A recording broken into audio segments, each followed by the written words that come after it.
Sutton is a mess in more ways than one. Let's recap this week's episode of The Real Housewives of Beverly Hills.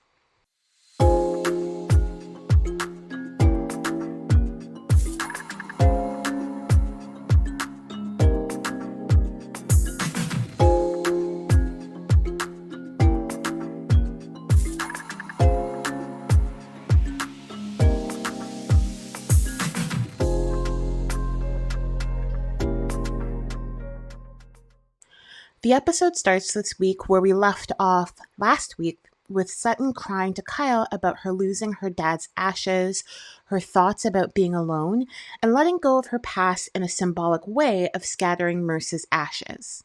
Sutton's friend Trevor comes to join the ladies and they all pile into a Sprinter van to go to the location where Sutton is going to spread the ashes. In their conversation on the Sprinter, Garcelle mentions she has a podcast.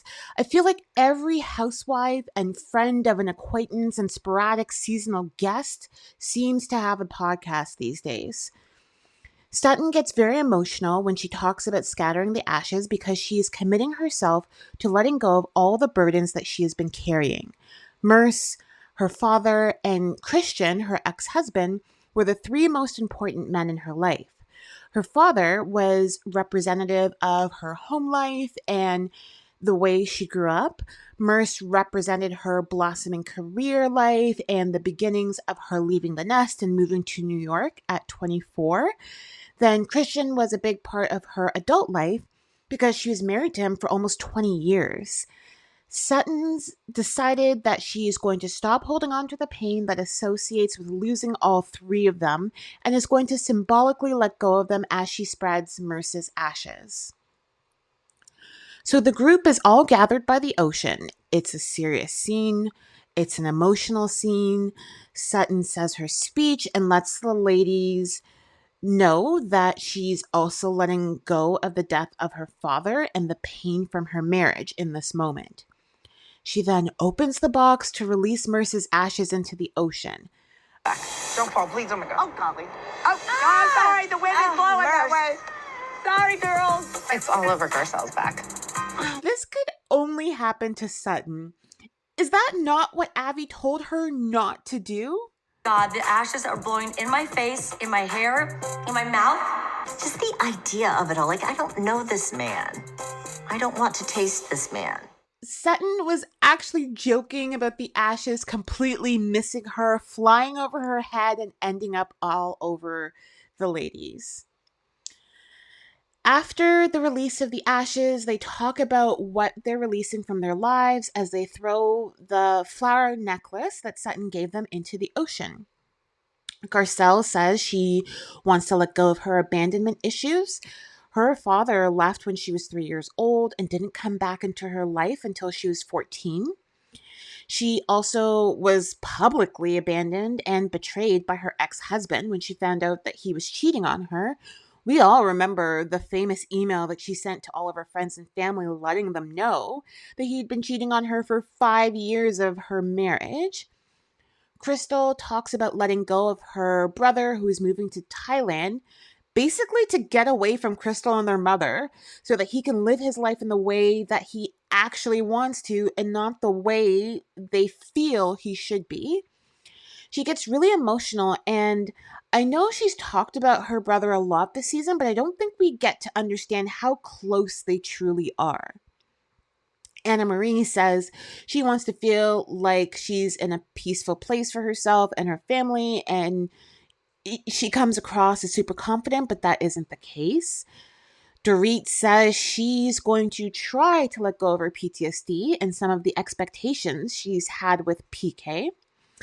Erica says she's going to let go of the hurt a lot of the women in the group have contributed to over the last 2 years. She's having the flowers represent her old life. It sounds like she's putting a bit of blame on the ladies for her feelings. But as Garcelle said, they were merely holding up a mirror to her so that she could see how she was coming across and maybe expand her view past what she was experiencing and to focus a bit on the experience of Tom's victims. Kyle is letting go of guilt. She's been holding on to feeling like she could have done more for Lorraine before she passed away. Guilt about her sister, I'm assuming Kathy, because that's the sister she was on the outs with at the time, and hurt she's held onto from what people have done to her in the group. Crystal and Erica have a little moment as the rest of the group shops. They take a little stroll, and Crystal tells Erica that she liked her intention of living in the now. She also apologizes for contributing to Erica's pain. Erica just kind of brushes it off nonchalantly, but in her confessional, she says that Crystal's the only one who had the balls to apologize to her and says that she misjudged her. Erica clearly was affected by the way the ladies questioned her about the earrings last year, and she was very appreciative of Crystal's simple apology. On the ride to dinner, they're all in the Sprinter, and Annemarie asks Sutton if she would get married again. She says that's not happening. Garcelle says she doesn't need a legal marriage because she would like to ensure whatever money and assets she's accrued in her life can definitely be left for her children instead of splitting it with a man. I mean, based on her experience, she says that it's difficult to know what your partner is really doing and what paperwork they're really signing. Kyle says that sometimes she'll just sign whatever paper that Mauricio will give her and she doesn't know what it is. No, we're going to go back to Marriage 101. Do not sign any document without reading it. I don't care if you have married the Pope. Do not sign the Pope's document. Was Teresa Giudice not an example for you? So they practice the dance, and then I guess they're doing a performance in front of the strangers at dinner, and that's why they all have to wear red. Kyle, on the other hand, did not have a red outfit that wasn't super trashy, so she's wearing kind of an orangey outfit, and she doesn't fully blend in with the group, but if you squint, it does kind of look red. They were walking in their heels on those cobblestone streets. I couldn't have done it. I couldn't have even stood and listened to Manolo perform his guitar solo or the instructions for the dance. My feet would have been killing me.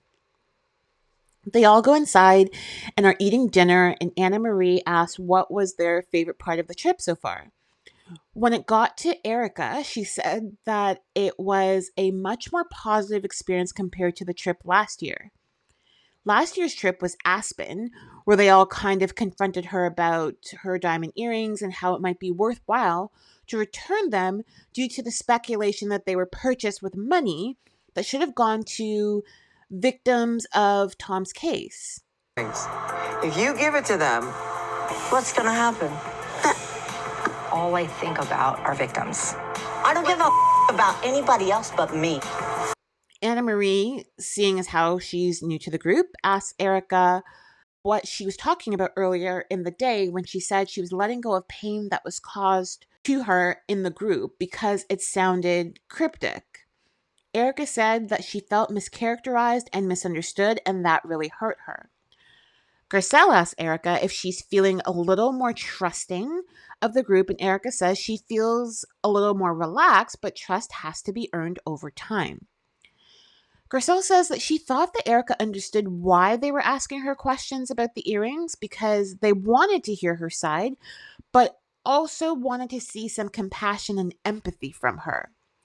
She was surprised to learn how deeply the group's actions actually hurt Erica and admits they all could have just moved on. Sutton then toasts to Erica and her residency in Vegas. She says they're all proud of her, even though they didn't all get an invitation to the show. They show a clip of an elaborate invitation Erica did for Kyle, but we didn't see clips of her doing that for any other people. So was Sutton the only one who didn't get a formal, over-the-top invitation, or was she the only one who cared?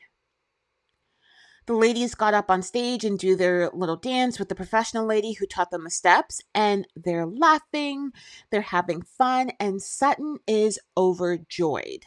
I never thought that I would get emotional about these women, but it makes me nuts. At the end of the day, I do love them. I love them. And I want us to stay happy like this forever. I think this was so sweet because, like, 6 hours earlier, she had just let go of her past life. Now she's looking forward to the life that she's built with a core group of girlfriends who make her happy, who she can enjoy life with. And I think it's a positive outlook for her and a nice fresh start to the rest of her life.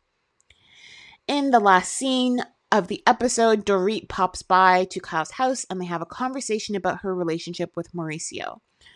Kyle says that she's been seeing a therapist, and more recently, Mauricio has joined her for couples therapy. It sounds like since Mauricio's real estate company, the agency, is doing so well and is expanding worldwide, he is needed more at work. That requires him to travel a lot more and spend a lot less time at home with Kyle and the family.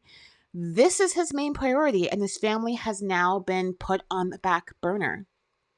Side note, MJ from Shaws of Sunset is a real estate agent with the agency. I'm not sure if people knew that. Next episode, Sutton goes on a second date. It looks like they have a bit more of a deep dive into Erica and the earring situation and how the group reacted, but it seems like Erica is more crying emotional than like angry emotional. Also, we get to see PK ignoring Mother's Day for Dorit and more of Kyle and Mauricio's relationship. That's it for this week's episode. Be sure to like the video, subscribe to the channel, and we'll catch up next week. Bye.